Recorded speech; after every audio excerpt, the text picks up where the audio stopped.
Students, ये मैं आपको 10th की बुक से मतलब जो प्रैक्टिकल एक 10th का दिया गया है और है भी 10th के लिए, आपके लिए ही है। और इसमें लॉ ऑफ रिफ्रैक्शन पहले जो थे वो 9th की बुक वाले थे।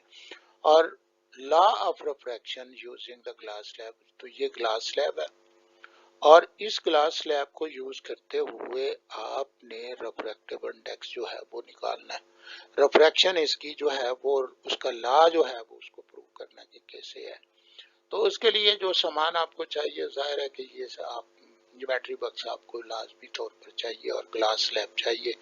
तो आइए अब सबसे पहले जो है हम देखते हैं कि इस लॉ को आपने लिखना कैसे है। वहां पे जो लिखकर आना है, law of refraction using the glass slab. Glass slab को आपने इस्तेमाल किया, इतने ऑपरेटर्स आपने, ये ग्लास स्लैब है और वुडन बोर्ड है, पेपर पिन है, थंब है और ज्योमेट्री बॉक्स होना चाहिए आपके पास। अब ये ग्लास स्लैब आप लेते हैं तो इसकी एक बाउंड्री लगाएंगे और पेंसिल के साथ आपने एक बाउंड्री जो है वो लगा ली है। अब यहाँ पे बाउंड्री जो है वो आगे आपको दिखाते हैं कि किस तरीके से फिर उसको ए बी सी डी आपने देना है।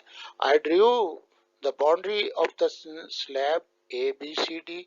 आई fix the incident pin P and Q. अब देखिए ये स्लैब आपने ऊपर रखी हुई है और पी और क्यू दो पिन आपने यहाँ लगा देनी है। इस साइड पे जो कि ऊपर वाली साइड होगी आपकी, उसके ऊपर आपने लगाना है और फिर उसके बाद आपने फिक्स करनी है मर्ज्ड पिन जो है, तो एस एंड टी, और ये दोनों पिन जो है वो लगानी है। लेकिन जब आपने लगानी है तो इस ग्लास के इस जो फेस फ्रंट फेस होगा, तो उसके अंदर से आपने इन दो पिन को सीध में बिल्कुल पैरेलैक्स रिमूव करके आपने सीध में दोनों पिन को लगाना है। यानी इन दो पिन को, ये दो पिन तो आपने वैसे लगा दी है, ठीक है जी, लगा दी गई है, लेकिन ये पिन जो है वो रिलेटिव टू इन दो पी एंड क्यू पिन के रिलेटिव आपने इनको देख कर लगाने हैं कि ये बिल्कुल इन साइड से आपको स्लैब की जो हाइट है उसके उससे आप सीध में नजर आए। तो ये थोड़ा सा डिफिकल्ट है और कोशिश करने से लग भी जाती है। तो आई ड्रू द, अब उसके बाद आई fix the emerge pin S and T by seeing through the glass. I drew the incident refractive and, अब उसके बाद आप ये करेंगे कि इस ग्लास स्लैब को हटा देंगे। जब आपने इसको हटा दिया है तो उस वक्त आप इंसिडेंट रे, तो वो ये आ गई आपकी इंसिडेंट रे, और इसके साथ आपने यहाँ पे लिखना भी है कि इंसिडेंट रे है। और फिर इसको एरो देना है आपने, इस जानब एरो देना है और फिर उसके बाद आपने इमर्जेंट रे जो है वो ड्रॉ करनी है। वो इन दो पेन के साथ जो है वो सीधा आपने स्केल रखकर यहाँ पे आ जाना। अब देखिए इंसिडेंट रे से आप इस पॉइंट पर आए और इमर्जेंट रे से आप इस पॉइंट पर आ गए। अब उसके बाद आपने इस ओ और आर पॉइंट को मिला देना। ये जब मिला देंगे तो ये ओ पॉइंट के ऊपर आपने प्रोटेक्टर रख के, तो यहाँ पे एक 90 का एंगल जो है लगाना है, जिसको नॉर्मल कहते हैं। तो ये नॉर्मल आप खींच देंगे। जब नॉर्मल आप खींचते हैं तो उसके बाद you must know the incident angle जो है वो नॉर्मल और इंसिडेंट रे, ये इंसिडेंट रे होगी और ये रिफ्रैक्टिव रे होगी और ये इमर्जेंट रे है। तो इस तरह इसके दरमियान ये इंसिडेंट एंगल है जो कि नॉर्मल और इंसिडेंट रे के दरमियान है। तो ये नॉर्मल और रिफ्रैक्टिव रे के दरमियान जो है ये रिफ्रैक्टिव एंगल है और इनकी मेजरमेंट आपने डी के साथ कर लेनी है, प्रोट्रैक्टर के साथ कर लेनी। तो उस जब आप ये ज्योमेट्री वर्क जो है मुकम्मल कर लें तो फिर उसके बाद measure the incident angle and refractive angle जो है वो उनको आप मेजर कर लीजिए। तो ऐसे आपने ये 3 बनाकर जो है वो पेश करने हैं।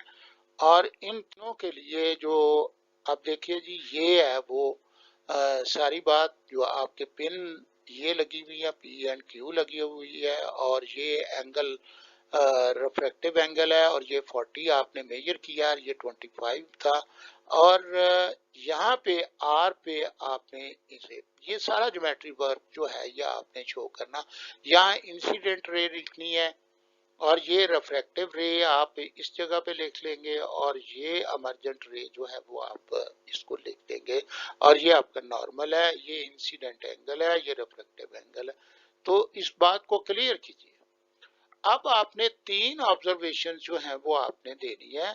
और पहली ऑब्जर्वेशन आप देते हैं इंसिडेंट एंगल 40 था, और रिफ्रैक्टिव एंगल जो है वो आपका 25 है, और सेकंड में भी 41 डिग्री है और 26 निकला है। और इसी तरह इन द सेम वे जो तीसरे में 39 था तो 24 डिग्री जो है वो ये नहीं। अब इनको आपने जो फार्मूला है रिफ्रैक्टिव इंडेक्स का, sine i over sine r जो है ये आपने लगाना। तो साइन 40 डिवाइडेड बाय साइन 25 और 1.52 आ जाता है। सेकंड में भी इसी तरह sine i over sine r refractive index का फार्मूला आप लगाएंगे, और इसी तरह ये साइन 41 और साइन 26 डिग्री जो है ये 1.50 आ जाता है।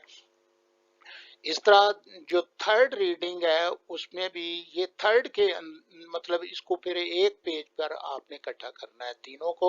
इस तरह के आपने 3 जो हैं ये बनाने होंगे। तो ये अब साइन 39 और साइन 24 से डिवाइड किया है तो ये 1.54 जो है वो इंडेक्स आ गया। तो इंडेक्स ये याद रखें, इसका कोई यूनिट नहीं होता, ये इंडेक्स जो है एक, क्योंकि ये एक रेशो है और एक यूनिट में रेशो है। The average refractive index of the glass is 1। अब इन तीनों को आप जमा करेंगे, 3 पे डिवाइड करेंगे तो ये एवरेज निकाल के 1.52 जो है। अब एक लॉ का हिस्सा जो है वो आपने प्रूव कर दिया, ये बता दिया कि रिफ्रैक्टिव इंडेक्स ऐसे है। सेकेंडली आप इस बात को भी लिखेंगे कि इंसिडेंट रे, रिफ्रैक्टिव रे and normal at the point of incident all lies on the same plane, और एक ही सतह के ऊपर मौजूद है। तो रिजल्ट आ गया, तो लॉ ऑफ रिफ्रैक्शन जो है वो प्रूव हो गया। तो ये आपने सिर्फ इतना करके आपने देना है। लेकिन ये ऐसी अब देखिए, ये जो आप ये बनाते हैं, आपने बाउंड्री बनाई है ए बी सी और डी आपने लिख दिया। याद रखें ये बाउंड्री बनाने के भी नंबर होते हैं और इसके अलग-अलग स्टेप के ऊपर है।